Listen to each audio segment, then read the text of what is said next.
Welcome to Business Talk Sister Gawk. I'm Becca. And I'm Ruthie.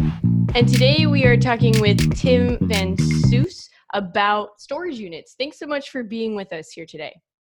Happy to be here. Your enthusiasm is overwhelming. Okay, so our first question for you is, what do you do? That's a good question. I oftentimes ask myself the same thing. So I've owned a number of businesses over the years, and now in my early 40s, I flip houses, doing most of the construction work myself, and I also own a couple other businesses. The one I guess we're talking about today is a group of activities that I acquired about 4 years ago. And in that business, there are storage units, like the mini storage units. Then I have some highway billboard signs, and I also have residential and commercial rentals on this property as well. All right. Yeah. So today we just want to talk about the storage units. And just so you guys know, we're going to be talking about next week, the billboard side of it, because we have a lot of questions about that as well.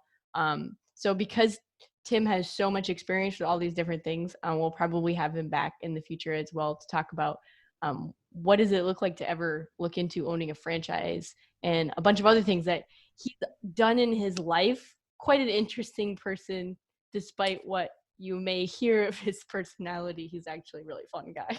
Yeah.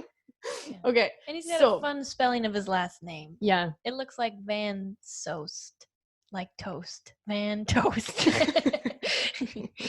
Okay. So how did you get started with looking at purchasing your storage units or whatever with that?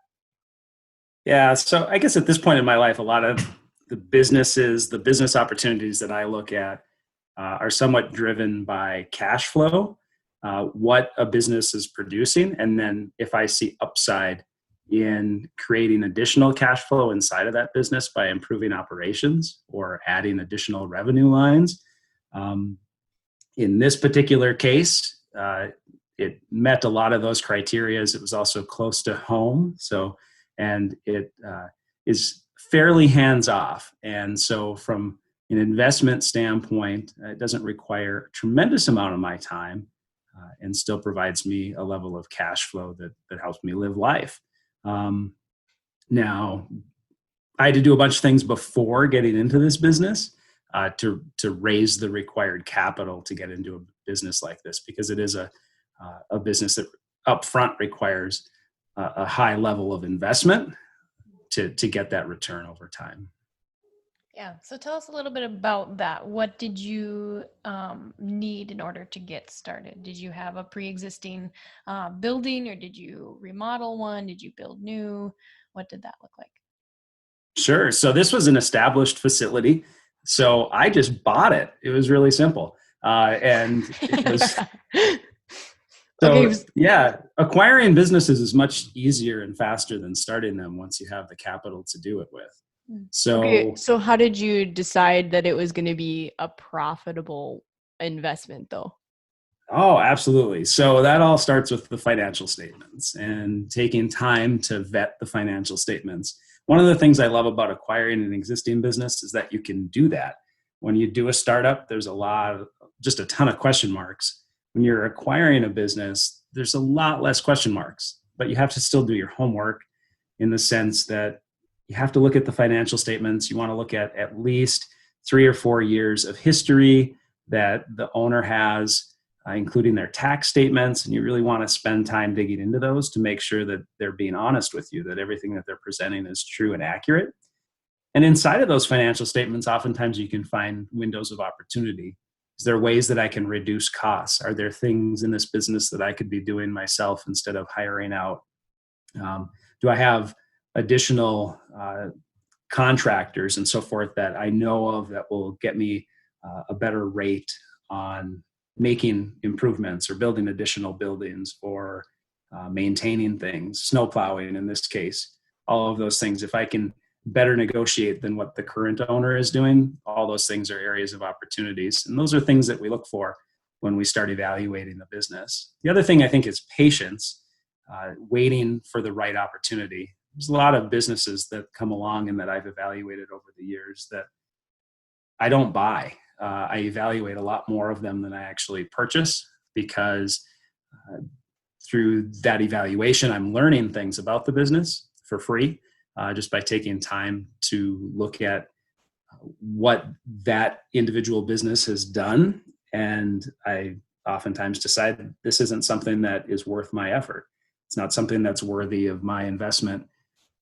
Could be different for somebody else, but I guess that leads me down the path of having criteria going into it for yourself. What are you expecting to earn? What's your time worth? What is your money worth? And knowing ahead of time what your criteria are, so that you don't fall into something just because it emotionally feels good, or you kind of fall in love with the business. That's not been my approach. Never did I fall in love with owning mini storage buildings. That's such an attractive job title, though. So I'm just kidding. Yeah, absolutely. Mini storage building owner is very impressive. Your best friend people when they hear that. Yeah, usually. That doesn't usually work that way, but so yeah, I mean, it's a non-emotional, practical evaluation of financial statements. And thankfully, my college education really helped with my ability to analyze financial statements. I feel I went to school to be an accountant, and so I'm familiar with looking at tax returns from that experience, and that's only grown through the years. Yeah. So when you said that you had to look at those financial statements and stuff like that, did the previous owner provide you with that, or was that all just you kind of doing some data mining and having to look on public resources for that information? No, in this case, so I've definitely found public resources to be helpful at times, and to research, for example, what should my expectations be around occupancy rate for storage units. There's all kinds of data about those types of things. So, for example, one of the things that I did before buying the business was I subscribed for free to there's a national mini storage association that publishes a magazine, and they'll send it to you for free. A lot of business resources like that will send you these magazines for free, and you can research just by reading articles in those, and kind of get to know the business before you actually acquire it or look at acquiring it.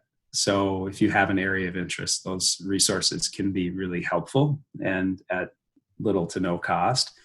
But in this case, the owner who was trying to sell the property just provided their financial statements directly to me. And that's pretty typical that they would have that information available if they're running, I would say, clean financial set of books already. Not all businesses are going to be that way. And so in those cases, you'd have to do a lot more digging. But you should get a much better value on the business when an existing owner doesn't have clean financials to look at, because you're making a lot more assumptions. In this case, for this business, they had very good financials, and I was able to rely on those heavily as I evaluated the business. Yeah, well, that's even a good tip in terms of if you're ever looking to sell a business or even whatever in the future. Like, you should have good financials if you're going to get your money's worth out of it at the end or whatever too, Oh, absolutely. So I have worked with a lot of business owners over the years, especially in the franchise restaurant space, in terms of how do I price my business when I'm going to sell it. And more often than not, I run into business owners who don't keep clean financials, and it really hurts them in the long run. They might be trying to play some games around how much they pay in taxes. They might want to underreport their income and over-report their expenses to the IRS, and have this going on for years where they think they're saving all kinds of money. And they are in those moments.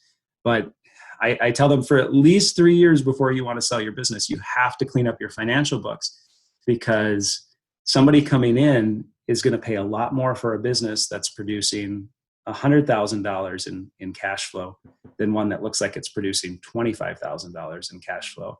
So I find great benefit in the long run in just being honest with your books, keeping them clean. And my accountant always said, hey, it's a good thing when you're paying income taxes because it means you're making money. Yeah.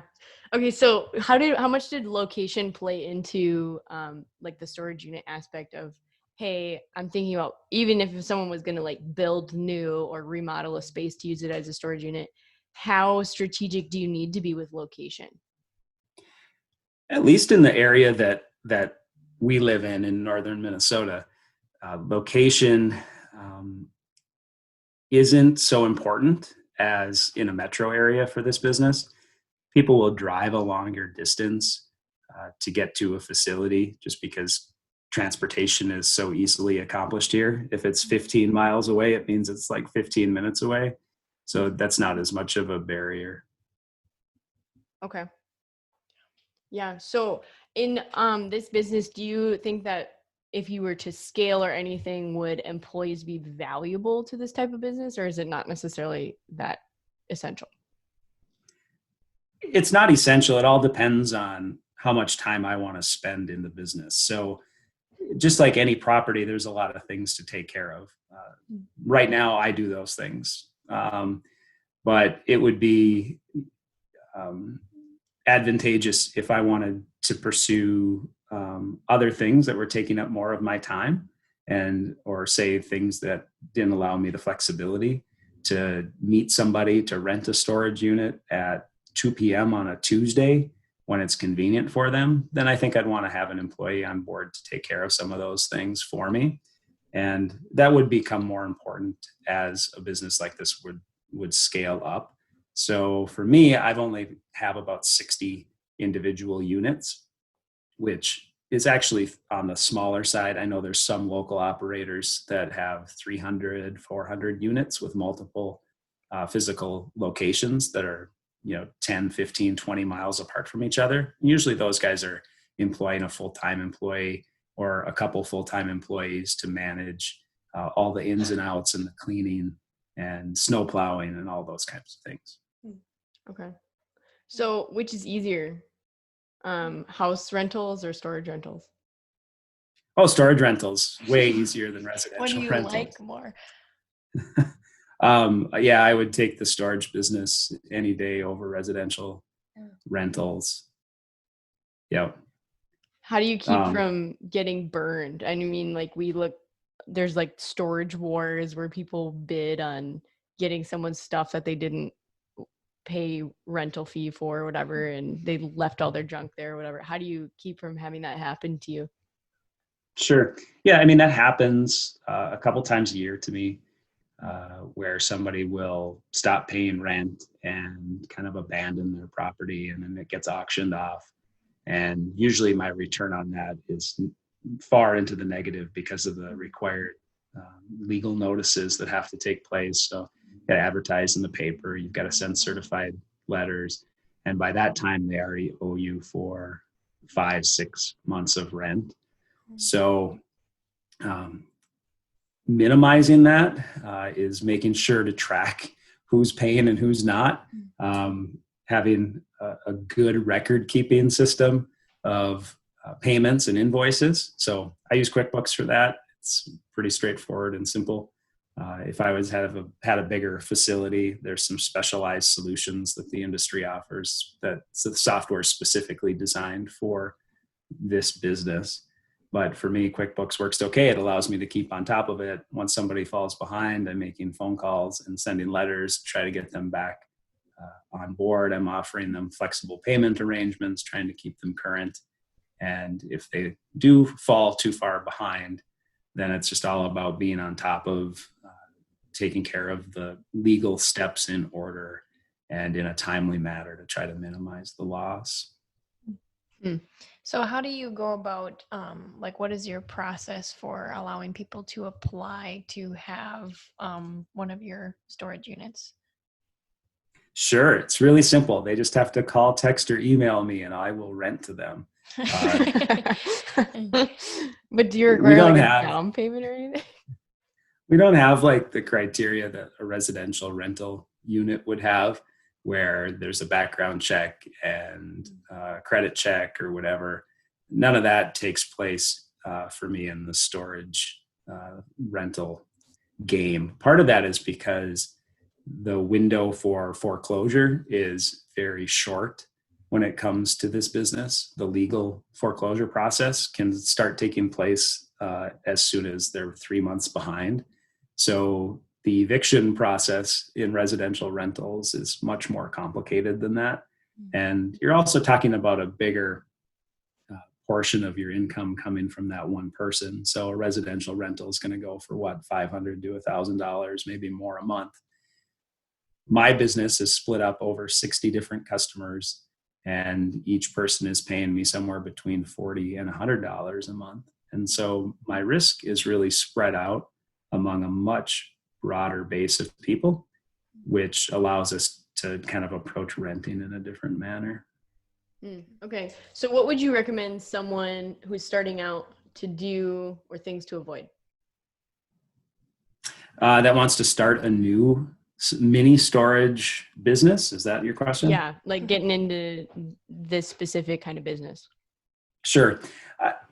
I think building new facilities today with the current price around materials, especially steel and concrete, can make the entry point to these a little bit difficult unless you're coming in with a fairly large down payment where you're not going to be required to finance a large portion of this, so that you can weather a little bit better the ups and downs, especially early on as you're trying to fill them, that you don't have a large payment in your way that you may or may not be able to make, because ramping these up does take time. It's one advantage to buying an existing one is when I bought these, I was already at a 95% occupancy rate.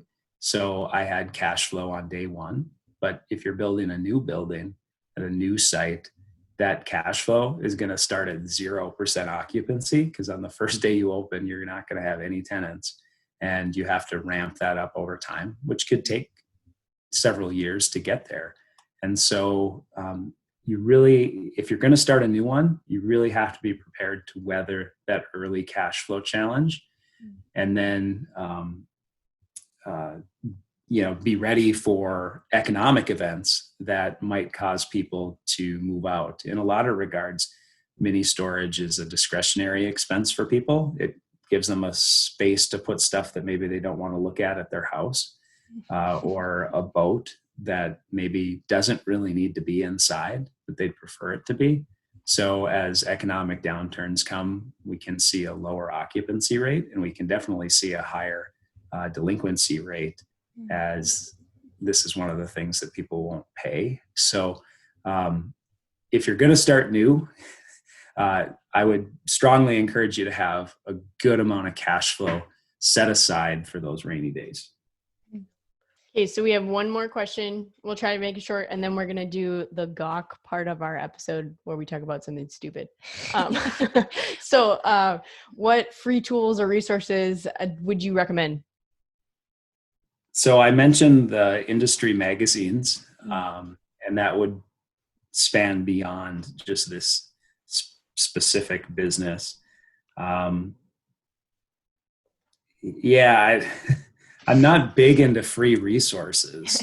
I'm kind of big into working hard and utilizing knowledge. But I would say using your network of people is probably been one of the biggest things for me, is to get to know experts through people that you know. So that can take place in person, which is probably the most effective, or you can obviously utilize things like LinkedIn. But if you want to know about a business, start figuring out who that you know that knows somebody that has one of those businesses. And in our current state of internet and how easy it is to to find out things about people, start looking around. If you want to know about storage buildings, start looking for who owns them and figure out from property records who owns storage units around me. Or if you're afraid that it's going to be, they're not going to share things with you because it's competitive, well, look 200 miles away to where maybe you have a relative that, and say, hey, I found out that Joe Johnson owns the storage unit in your town. Do you happen to know him, or do you know somebody that knows him? So that you could start having those connections, and then go out there, have lunch with the guy, see what he can tell you about the business. So basically like Facebook stalking, but with government property records. Yeah, that definitely works. It's amazing. Essentially. And with more noble intentions, I guess. Yeah. Okay. So what we want to talk about today, we have a question for you, and I know we didn't send you this in advance. So but what's the coolest thing you've ever found in a storage unit, like after people have left, or what's the most interesting, oh, this is really weird, or whatever? Sure. So I'm going to talk about two things. One, I found on the ground outside of the storage unit that somebody had left was a 5-gallon pail of boiled eggs. Like doomsday prepper? Well, yeah. And I'm like, what do I do with this 5-gallon pail of boiled eggs? And at first I didn't, like, I saw the label and I didn't like really believe that was what was in there. And then so I opened it, and that happened to be a really big mistake because it really smelled bad. I bet. So what'd you do with it? Well, I Prank just someone?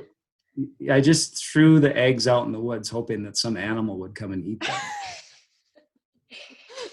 Oh man. Okay, what was the other one?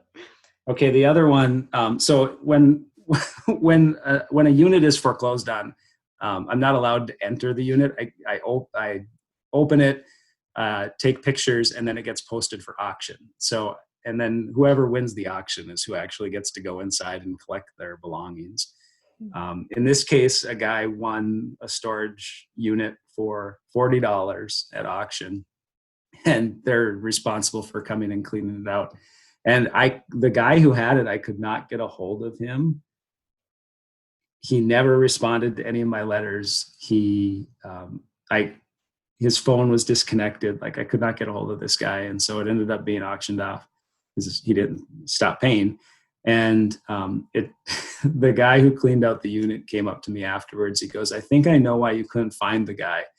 And he had a state of Wisconsin inmate badge from the state prison system that he had found with this guy's name on it. So. Oh, like he was on the run.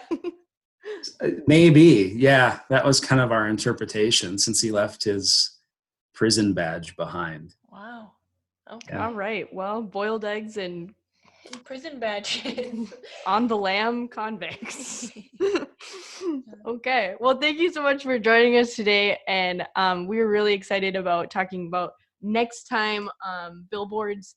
And thanks, guys, for joining us as well. We'll see you next week.